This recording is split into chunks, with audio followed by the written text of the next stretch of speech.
निवडणुकीच्या पार्श्वभूमीवर भाजप ऍक्शन मोडवर आली आहे। आगामी स्थानिक स्वराज्य संस्थांच्या निवडणुकीच्या तयारीसाठी मुख्यमंत्री फडणवीसांकडून बैठकांचं आयोजन करण्यात आलंय।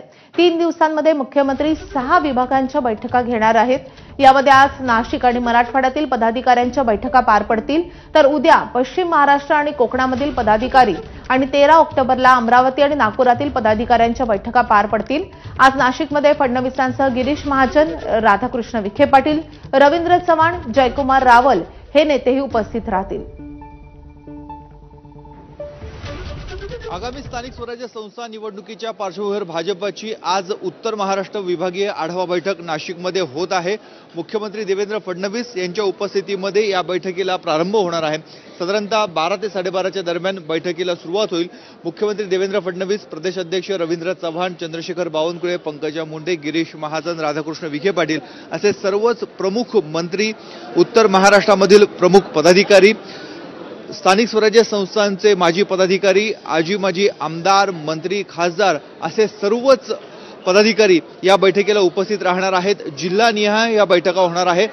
भविष्यामध्ये काय करायचं आहे, कुठला अजेंडा, कुठले मुद्दे घेऊन मतदारांपर्यंत जायचं आहे याचं संपूर्ण मार्गदर्शन हे केलं जाणार आहे। त्यामुळे उत्तर महाराष्ट्रामधनं भारतीय जनता पक्षानं स्थानिक स्वराज्य संस्था निवडणुकांचं रणशिंग फुंकलेलं आहे। 4 दिवसापूर्वीच उपमुख्यमंत्री एकनाथ शिंदे नाशिकमध्ये आलेले होते। त्यांनी त्यांच्या शिवसेना पक्षाच्या बूथ प्रमुखांची बैठक घेतलेली होती। याआधीच महाराष्ट्र नवनिर्माण सेना, ठाकरेंची शिवसेना आणि शरद पवारांची राष्ट्रवादी काँग्रेस या सर्वच प्रमुख पक्षांनी नाशिकमध्ये वेगवेगळ्या कारणाने मोर्चे काढून आपल्या पक्ष संघटनेची ताकद वाढवण्याचा प्रयत्न केलेला होता।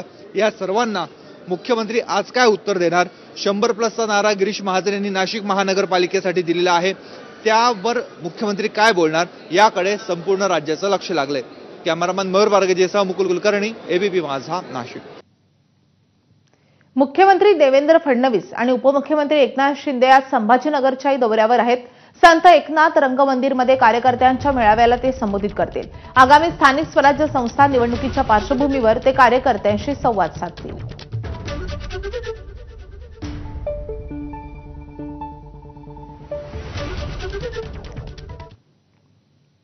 आता एक